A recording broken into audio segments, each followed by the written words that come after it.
gusts up to 60 miles per hour expected. I didn't know they toned Where? high wind Greeley, warnings. Fort Morgan, Akron, Julesburg, and Holyoke. When?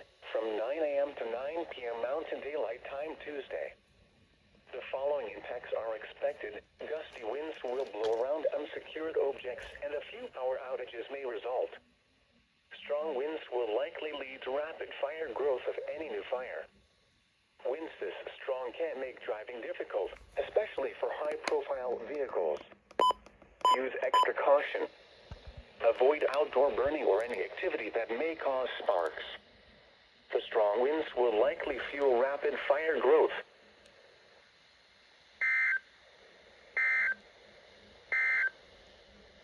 This is a high wind warning from the National Weather Service. For the following locations in Colorado, the Northern Front Range foothills including Estes Park and Nederland, and the Southern Front Range foothills including Idaho Springs and Evergreen. High wind. Oh boy.